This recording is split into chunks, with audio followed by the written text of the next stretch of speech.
Shri Varahi dairy farm. నా పేరు నరేష్. రైతు అయితే ఆవులు కొనుగోలు చేయడానికి వచ్చాడు. రైతు మాటలు తెలుసుకుందాం. ఏ విధంగా ఆవులు ఉన్నవి, ఎక్కడి నుంచి వచ్చాడు అని రైతు మాటలు తెలుసుకున్నాను. సార్, మీరు ఎక్కడి నుంచి వచ్చారు? అన్నా మేము లేపాక్షి నుంచి వచ్చాం. లేపాక్షి నుంచి. మీ పేరు? వర్ధన్. ఆవులు ఏ విధంగా ఉన్నాయి? బాగున్నాయి, బ్రీడ్ బాగుంది. మేము ఆవులు తీసుకున్నప్పుడు కానీ రేట్ విషయాల్లో కానీ ఆవులు తీసుకోండి ప్రెజర్ చేయడం జరిగిందా? ఏం లేదు. ప్రెజర్ చేయడం చేసిందా? లేదు. మీ ఇష్టం ఉంటే తీసుకోండి, లేకుంటే లేదు. ఇంకా తిరుగుదాం, ఇంకా ఇప్పిస్తానని చెప్పాను కానీ మీ ఇబ్బంది అయితే పెట్టానా? లేదండి.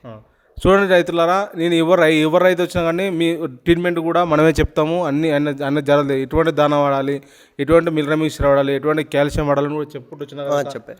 కాలర్ అన్నీ మాట్లాడుకుంటా ఈ విధంగా మేము మెయింటైన్ చేస్తారు, బయట మెయింటైన్ చేస్తారు, లోపల మెయింటైన్ చేస్తారా అని క్లియర్గా రైతు దగ్గర తెలుసుకొని ఆ రైతుకు తగ్గట్లు ఆవులు ఇప్పించడం జరిగింది.